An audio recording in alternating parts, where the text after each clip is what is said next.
September 1939.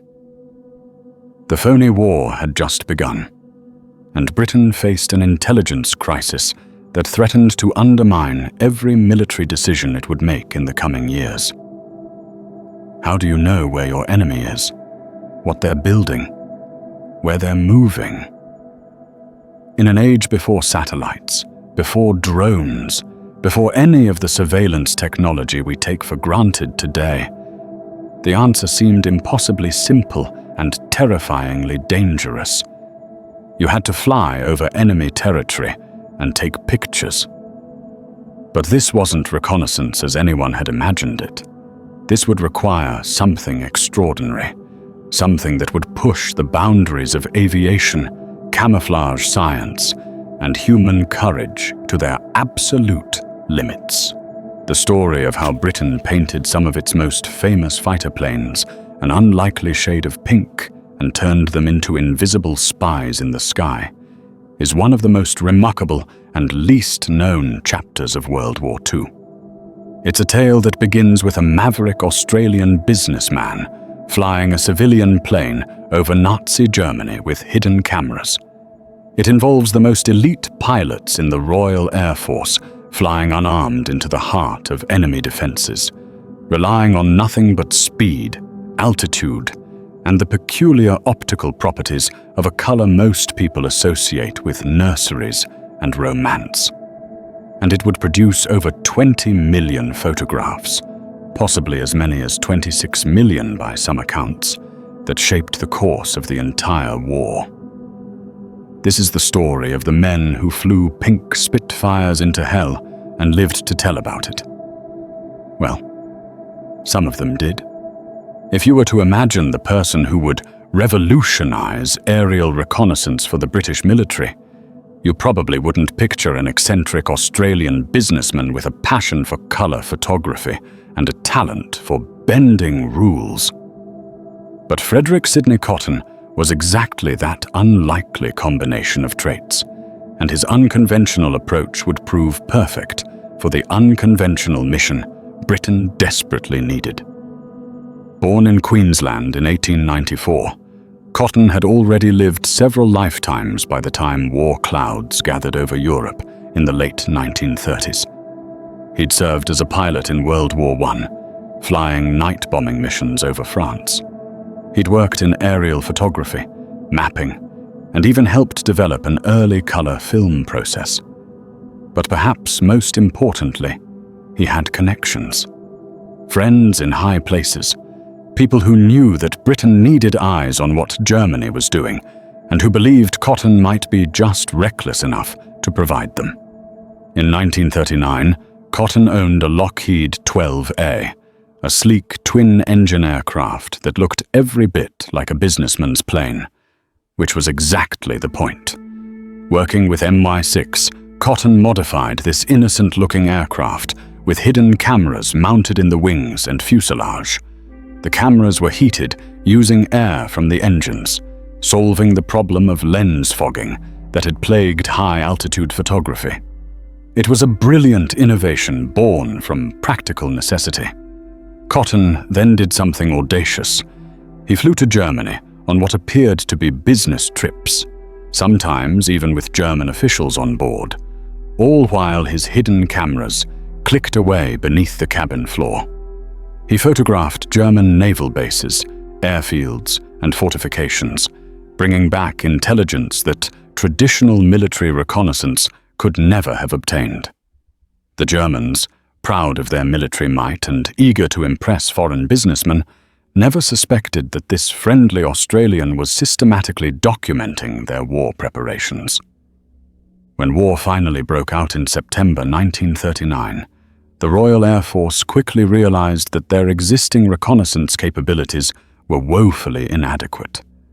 Bristol Blenheim bombers were too slow and vulnerable. Westland Lysander Army cooperation aircraft were even worse, barely faster than the enemy fighters that would hunt them. Losses mounted quickly, and the intelligence they gathered came at a terrible price. Cotton had already proven his concept worked. Now he argued for something that seemed impossible to traditionalists. Use the RAF's fastest fighter, the Supermarine Spitfire, strip out its weapons, add cameras and extra fuel, and rely purely on speed and altitude to avoid enemy defenses. No guns, no armor. Just velocity, height, and nerves of steel. Air Chief Marshal Hugh Dowding, head of Fighter Command, was skeptical. Spitfires were desperately needed as fighters during the build-up to what would become the Battle of Britain. But Cotton was persuasive, and his track record spoke for itself. In October 1939, Dowding reluctantly released 2 Spitfire Mark I's to Cotton's newly formed unit, initially called the Heston Flight, later renamed several times before becoming the Photographic Development Unit. These weren't just any Spitfires anymore. Cotton's engineers performed what became known as cottonizing the aircraft. They removed the radio, stripped out all armament, and sealed every panel line and gun port with plaster of Paris, then sanded and polished the surface to a mirror shine. The 8 machine guns that normally gave the Spitfire its deadly punch were replaced with downward-facing F-24 cameras. Additional fuel tanks were installed behind the pilot and later under the wings, extending the aircraft's range far beyond what a standard fighter could achieve. The transformation was dramatic. A standard Spitfire Mark I could reach perhaps 360 miles per hour. Cotton's modified reconnaissance version could touch 390 miles per hour, making it the fastest operational aircraft in the world at that moment. More importantly, it could fly higher than anything the Germans could send up to intercept it, and it could fly far enough to reach deep into enemy territory and return home. On November 18, 1939, Flight Lieutenant Maurice Shorty Longbottom took off from France in one of these modified Spitfires on the first RAF high-speed, high-altitude photo reconnaissance mission of the war. The target was Aachen, though weather prevented him from getting useful photographs that day. But the concept was proven. A single pilot, alone in an unarmed aircraft, could penetrate enemy airspace, gather intelligence, and return safely by simply being faster and higher than anything trying to stop him. Well, in theory. The reality would prove considerably more complicated. The early reconnaissance Spitfires were painted in what Cotton called camatint green, a pale greenish color that made the aircraft nearly invisible at altitude. Later, for high-altitude missions, they adopted PRU blue, a grayish blue that blended perfectly with the sky at 30,000 feet.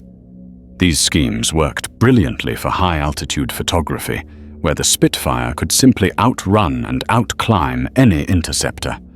But not every mission could be flown at stratospheric heights. Some targets required lower-altitude photography to capture the necessary detail. Some missions had to be flown when weather kept aircraft below 10,000 feet. And some intelligence was so time-sensitive that it had to be gathered at dawn or dusk, during those precious hours of good light, but when the enemy was also most alert. These low-altitude missions were given a grimly appropriate nickname. They were called dicers, from the expression dicing with death, and they were extraordinarily dangerous. At lower altitudes, the Spitfire's speed advantage diminished.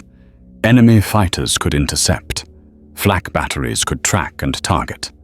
The pilots of these missions needed every possible advantage, and that's where an unlikely color entered the picture. Pink. Not bright pink, not the vivid magenta you might imagine. The actual color, officially designated PRU pink, was incredibly pale. One aviation historian who saw an original color swatch at the RAF Museum described it as appearing white until placed against a white background, when it revealed a subtle pink hue. The formula was simple but specific. 1 part red, RAF roundel red to be exact, mixed with 10 parts white. The result was a color that looked almost like tinted white, a pale pink that seemed impossibly delicate for a military aircraft. The science behind this improbable choice was sophisticated. At medium altitudes, particularly during the hours around dawn and dusk, clouds and haze take on a pinkish tinge from ultraviolet light reflection. The same phenomenon creates the pink glow often seen above snow in certain light conditions. A pale pink aircraft flying against this cloud base or through this haze would, in theory, effectively vanish, blending into the background in a way no other color could match. It sounds counterintuitive. Pink seems like it should stand out, be visible, announce itself boldly. And indeed, on the ground, a pink Spitfire looked absurd, like something from a cartoon. Against green fields or blue ocean, it would be instantly spotted from above. But that wasn't the mission profile. These pink Spitfires were designed to fly at medium altitudes, hugging the cloud base, visible only from below, where the color camouflaged them perfectly against the pinkish haze. The decision to use pink wasn't made lightly. The PRU obtained its paints directly from manufacturers like Titanine, and the color was never included in standard RAF color vocabularies. This was special-purpose camouflage for a special-purpose mission, and it came at exactly the moment when Britain needed it most. It's worth noting that not all pink Spitfires were identical in their configuration. The purely photographic reconnaissance variants, designated PR for photo reconnaissance, typically flew unarmed, relying entirely on speed and altitude for survival. But later versions, the FR or Fighter Reconnaissance Spitfires, like the FR Mark IX, retained some armament. These armed variants could defend themselves if necessary, though their primary mission remained photography rather than combat. The pink paint scheme was used on both types, particularly from 1940 through 1944, whenever low-altitude missions required the specific camouflage properties the color provided. By 1940 and into 1941, the RAF needed constant intelligence on German capital ships harbored at Brest in occupied France. The battleships Scharnhorst and Gneisenau, the battlecruiser Prince Eugen, these vessels posed an existential threat to Britain's Atlantic lifeline. Knowing their location, their status, their movements was absolutely critical. But Brest was heavily defended. Fighter units patrolled constantly. Flak batteries ringed the harbor. Flying regular photo missions over such a target was almost suicidal. Enter the pink Spitfires. Flying at dawn or dusk, hugging the cloud base, pilots could potentially slip in, get their photographs, and slip out before German fighters could respond effectively. The timing was crucial. Too early or too late and the light would be wrong for photography. Too high and they'd lose the advantage of the cloud cover. Too low and they'd be easy targets for flak. The margin for error was measured in minutes and hundreds of feet. But it worked, or at least enough missions succeeded that the practice continued. Gordon Green, who flew with one of the photo reconnaissance units targeting Brest, later recalled those early missions with grim clarity. During the early missions to cover Brest, we lost about 5 pilots fairly quickly. After the first couple had failed to return, the flight commander, Flight Lieutenant Keith Arnold, asked Benson to send some reserve pilots. They duly arrived. Both took off for Brest that evening, and neither came back. That was a very sobering incident.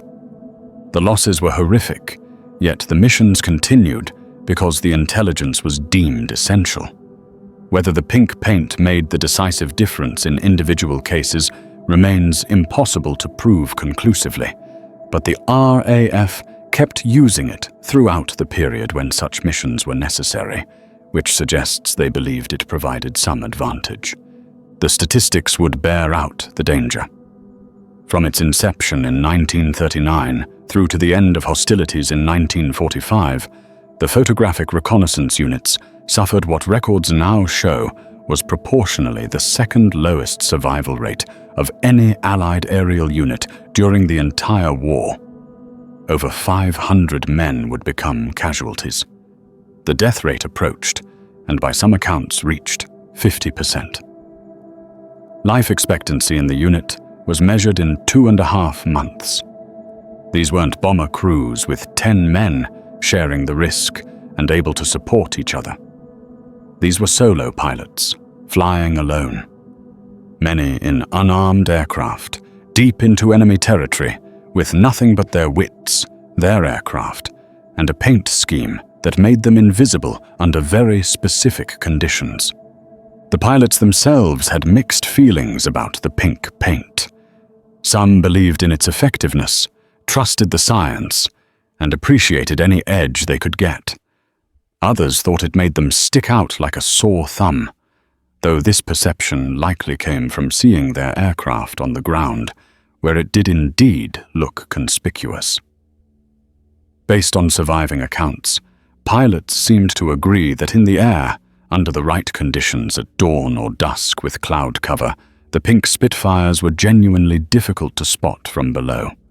Whether this translated to consistently saved lives or simply provided psychological comfort in an impossible situation remains a matter of historical debate. One pilot described the experience of a dicing mission. You'd take off in darkness or pre-dawn light, climb to altitude while heading toward enemy territory.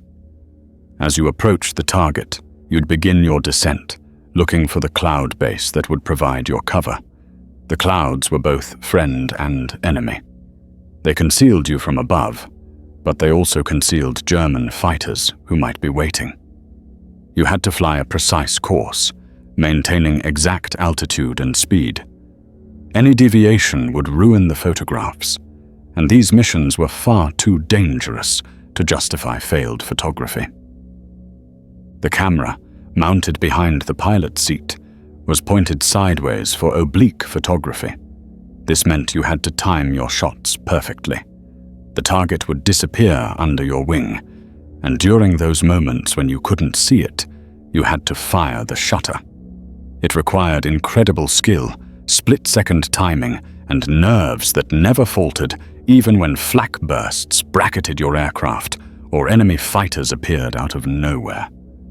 If you were spotted, if fighters scrambled, if your camouflage failed for any reason, you had one option. Full throttle, maximum speed, run for home. The unarmed reconnaissance Spitfire could outrun most German fighters, but not all of them, and not by a comfortable margin. The Focke-Wulf FW-190 that appeared in 1941 was nearly as fast. The jets that came later were faster. Every mission was a calculated gamble that speed and stealth would be enough. What made all this risk, all this danger, all these losses worthwhile? The photographs. Millions upon millions of photographs that provided the Allied High Command with intelligence that would prove absolutely decisive. The scale of the operation that grew from Cotton's initial 2 converted Spitfires is staggering. By war's end, over 1,000 Spitfires had been either converted or purpose-built for reconnaissance. They were joined by de Havilland Mosquitoes, fast twin-engine aircraft that could carry heavier camera loads and fly even longer missions. Together, these aircraft flew countless sorties over every part of German-occupied Europe, the Mediterranean, and eventually over Germany itself.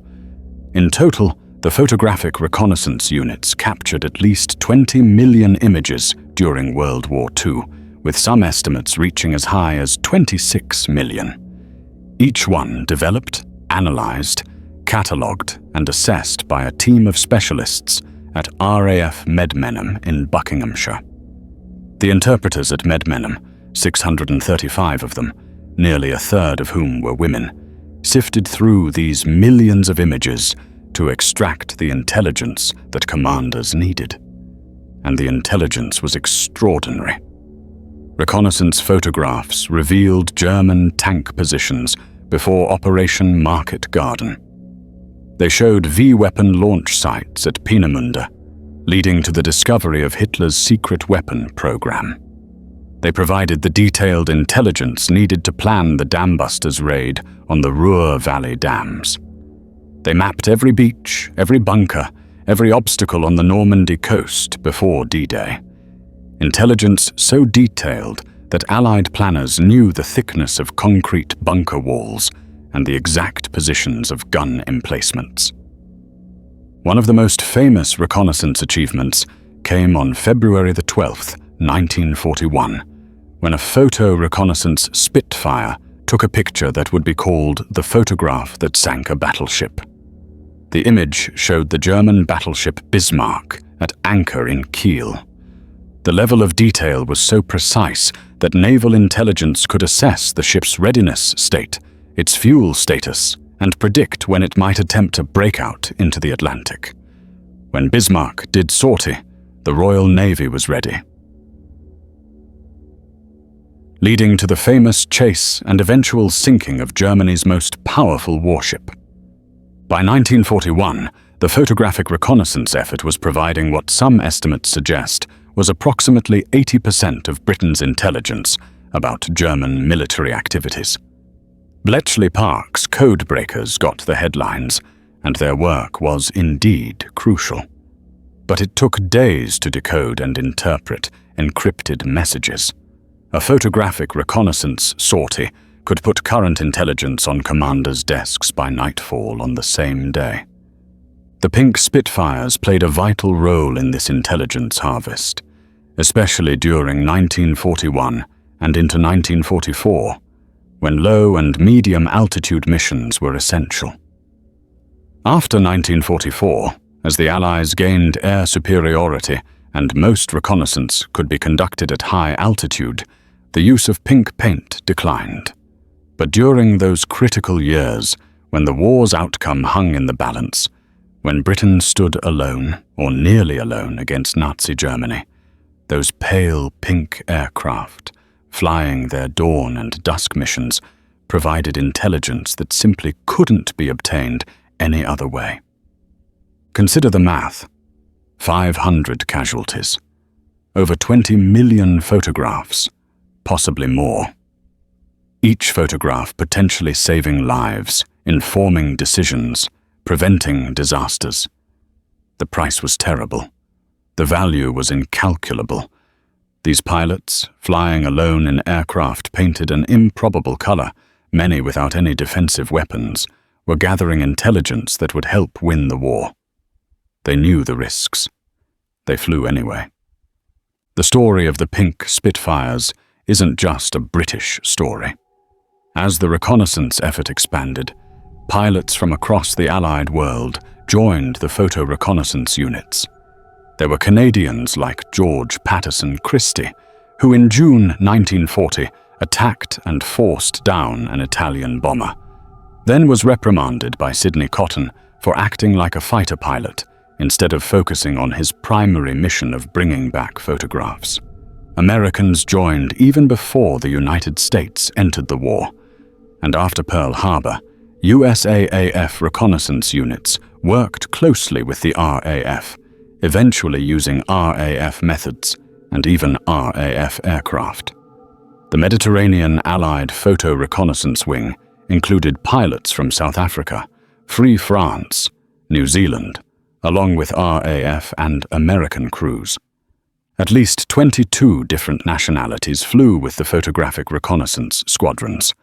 They came from every corner of the world, united by courage, skill, and a willingness to risk everything on solo missions over enemy territory.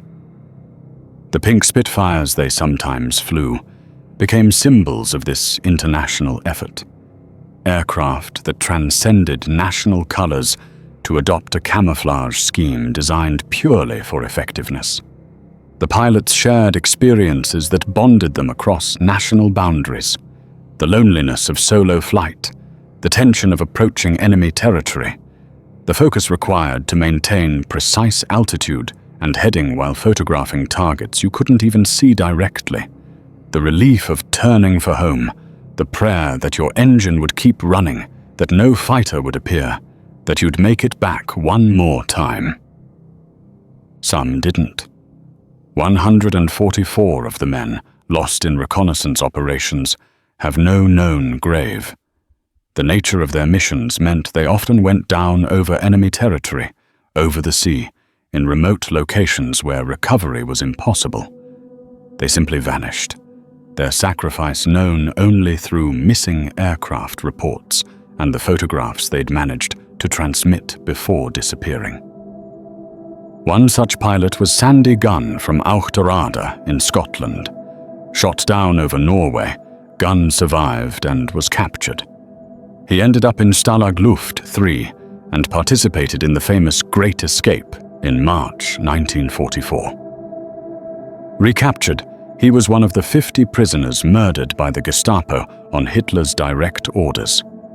His Spitfire, designated AA810, remained lost in the Norwegian mountains until its discovery in the 21st century, leading to the Spitfire AA810 project's campaign for a national memorial to the photo reconnaissance units. Stories like Gunn's remind us that these weren't just pilots flying aircraft painted unusual colors. These were men with families, homes, futures they'd never see.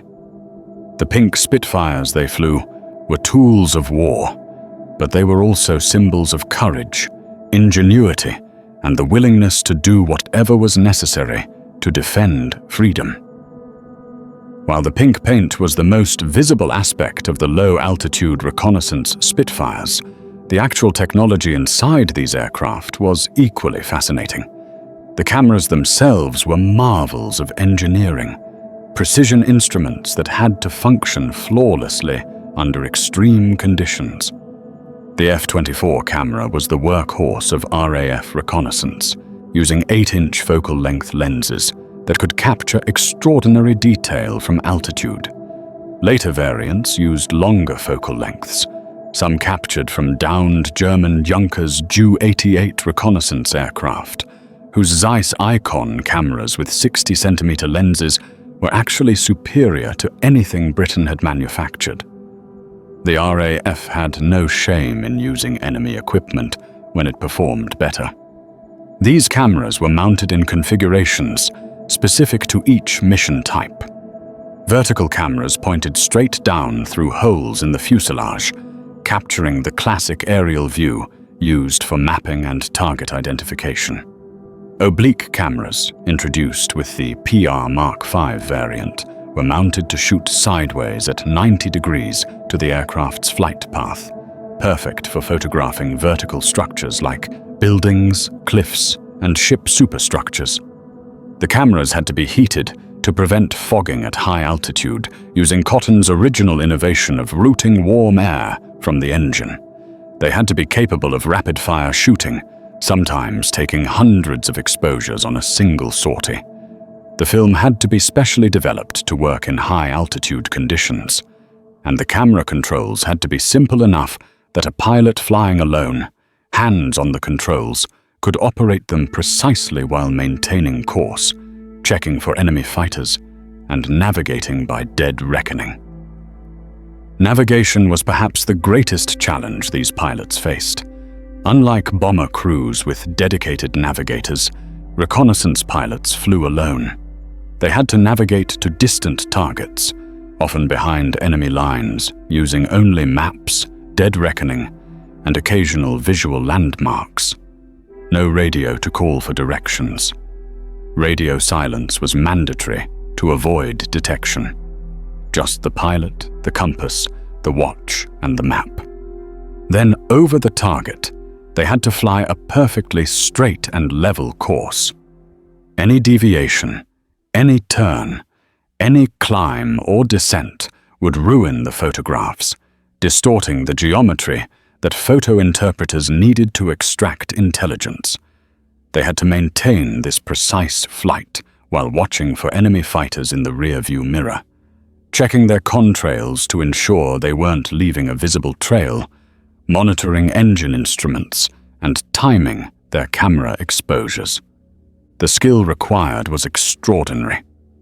These weren't just pilots. They were navigator pilots, photographer pilots, intelligence gatherer pilots, all rolled into one.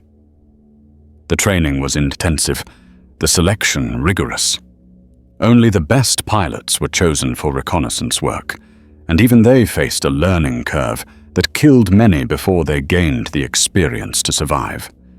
The pink paint itself required careful application. Too thick, and it would add weight and affect performance. Too thin, and it wouldn't provide the necessary camouflage effect. The paint had to be maintained, as weathering would change the color's properties. After missions, ground crews would inspect the finish, touch up damage, ensure the precise shade was maintained. The entire aircraft had to be treated as a precision instrument. The polished finish wasn't just for show. At 400 miles per hour, a smooth surface meant the difference between making it home or running out of fuel short of base. Panel gaps were filled. Surfaces were smoothed. Everything that could be streamlined was streamlined. These reconnaissance Spitfires represented the absolute peak of wartime aviation technology, combining the Spitfire's legendary performance with modifications that made them even faster, even more capable. The main base for reconnaissance Spitfire operations was RAF Benson in Oxfordshire, which became the heart of British photographic reconnaissance. Here, pilots lived a life that was strange even by wartime standards. They weren't part of regular squadrons with the camaraderie and support structures that came with squadron life. They flew alone. They worked alone. They faced their fears alone. Briefings were secretive, often revealing only the minimum information needed. A pilot might be told to photograph a specific harbor, a particular railway junction, a section of coastline. The intelligence requirements came from the highest levels, directly from the cabinet war rooms where Churchill and his commanders planned strategy. The reconnaissance pilots were gathering information that would literally shape the course of the war. The aircraft were maintained to exceptional standards.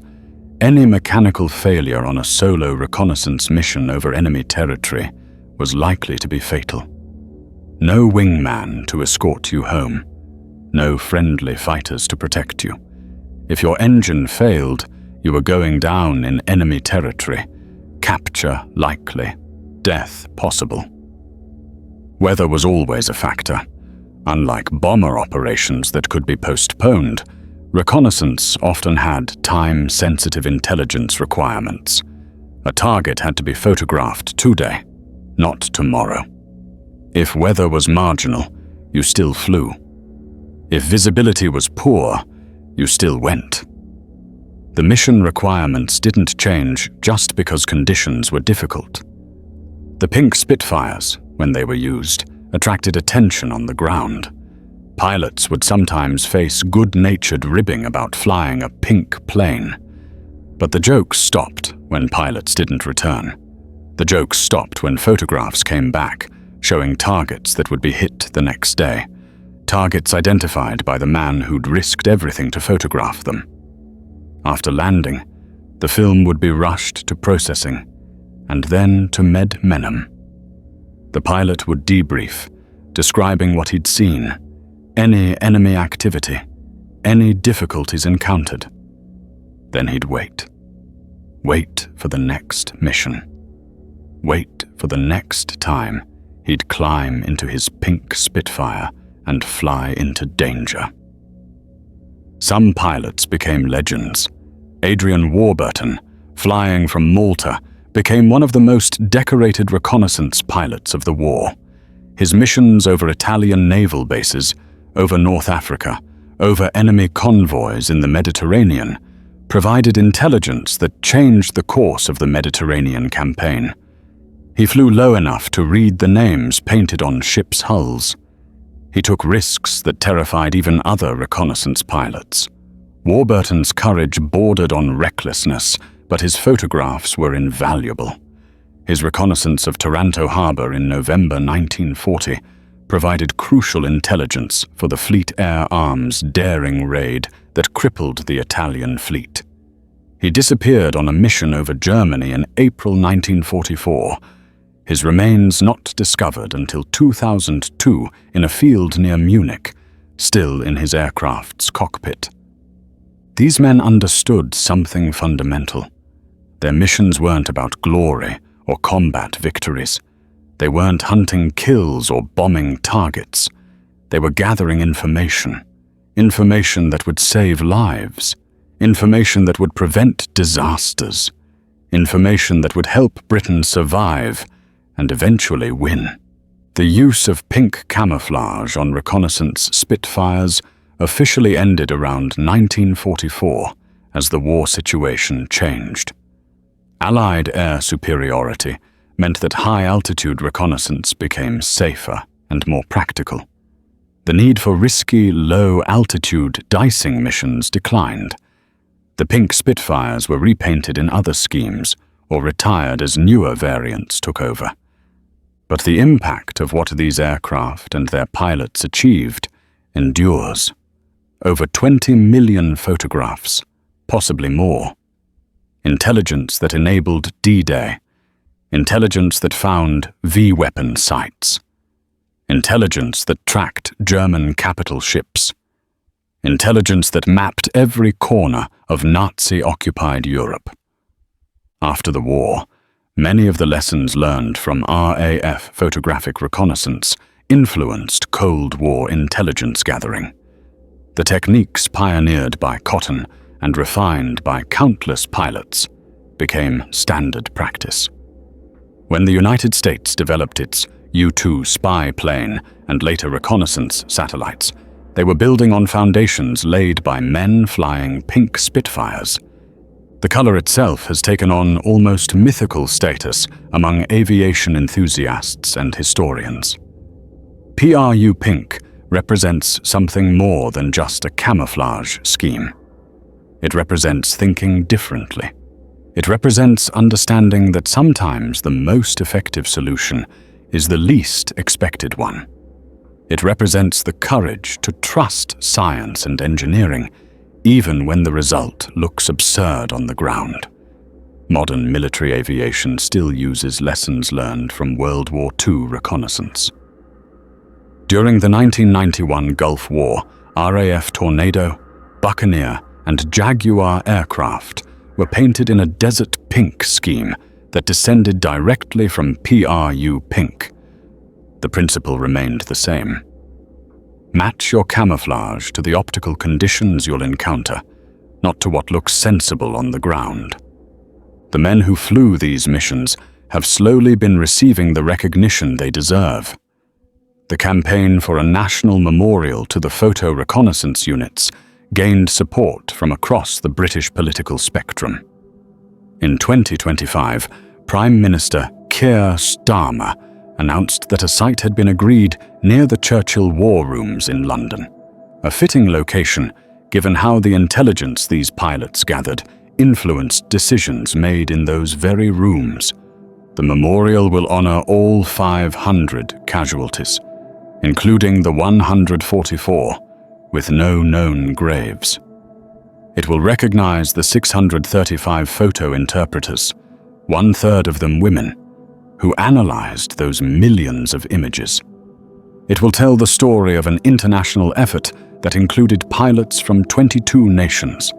And yes, it will remember the pink Spitfires, those improbable aircraft that proved sometimes the most visible color on the ground creates perfect invisibility in the air. Let's return to that fundamental question. How does painting an aircraft pink make it invisible? The answer lies in understanding how human vision works and how light behaves in Earth's atmosphere. At high altitudes, beyond 25,000 feet, the sky appears a deep blue-gray. PRU blue was perfect for these conditions, making high-flying reconnaissance Spitfires blend into the stratosphere. But at medium altitudes, particularly during dawn and dusk, atmospheric conditions create different optical effects.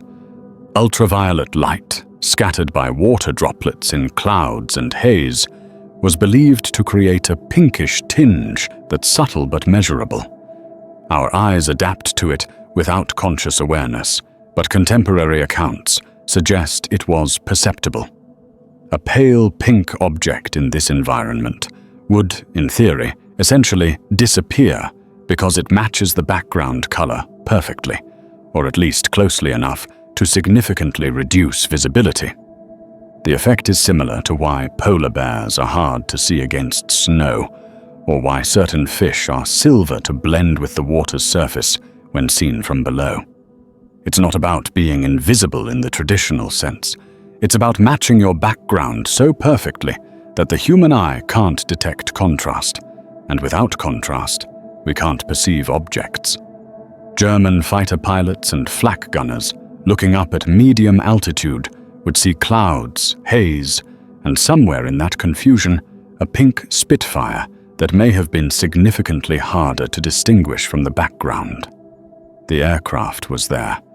It was visible in the technical sense, but under the right conditions, at the right time of day, against the right cloud cover, the color seems to have provided real concealment for at least some of the crucial seconds or minutes needed to complete the photography and escape. This wasn't magic. It was applied physics. Understanding how light scatters, how colors blend, how human vision processes information. The RAF didn't stumble onto pink by accident. They tested, experimented, measured, and refined until they found the exact shade that worked under the exact conditions where it was needed. And it worked well enough that hundreds of missions succeeded when they might have failed. Well enough that pilots came home who might have died. Well enough that intelligence was gathered that might have been lost. The pink paint wasn't perfect protection. Nothing could be in aerial warfare. But it tipped the odds just enough to make the difference. We must never forget that behind every photograph, every intelligence report, every successful mission was a human being who risked everything.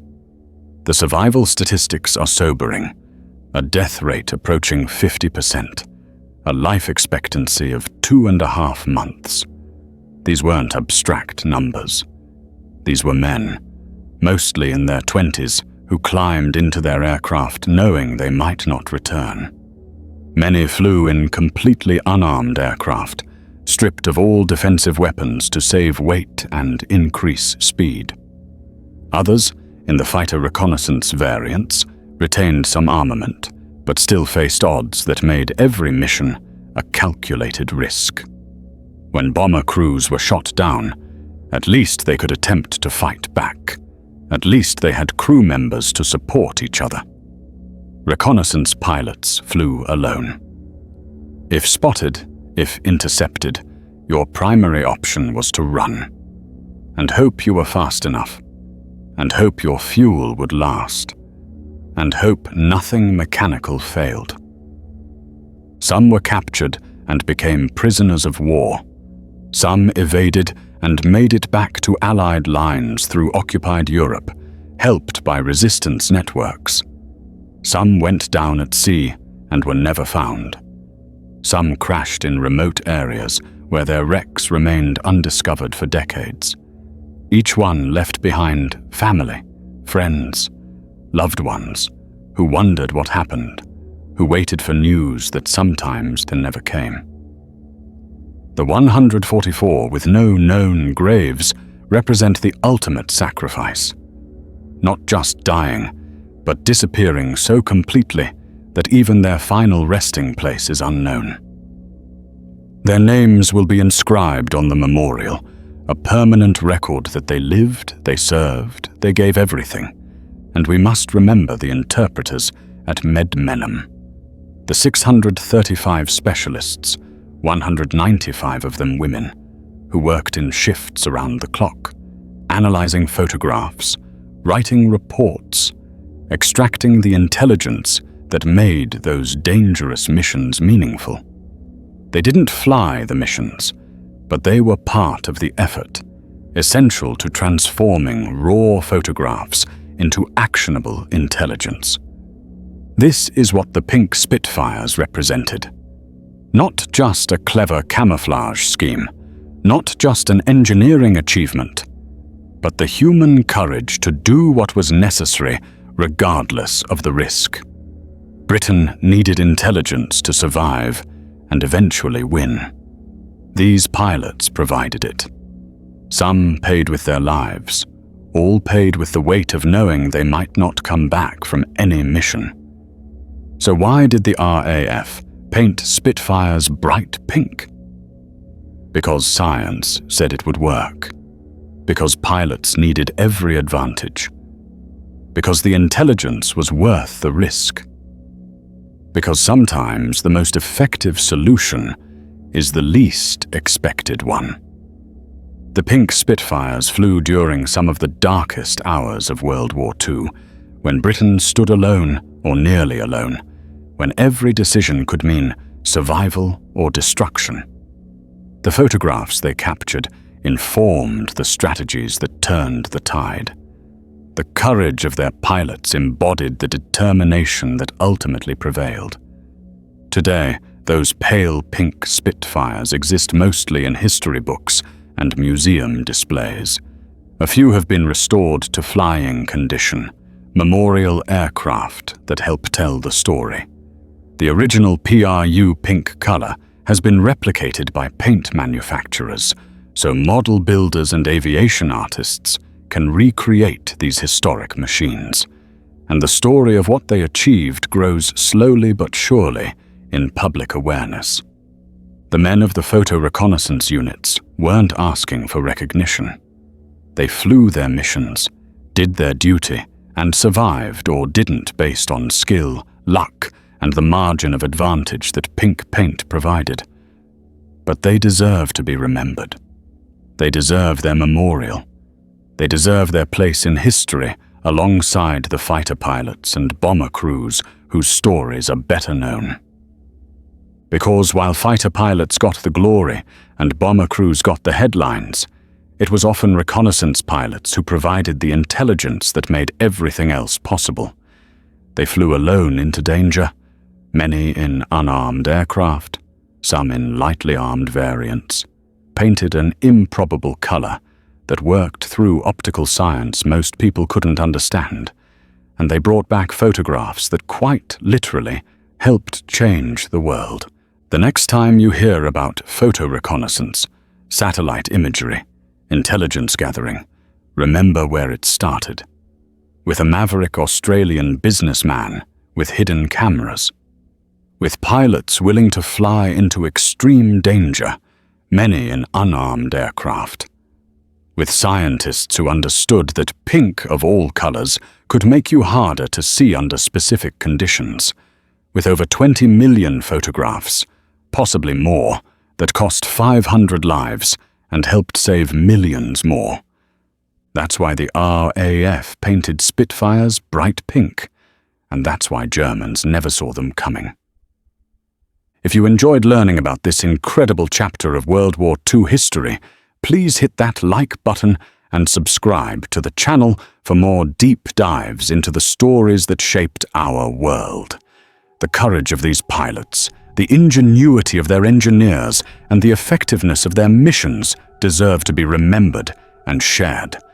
Until next time, keep exploring history's most fascinating stories.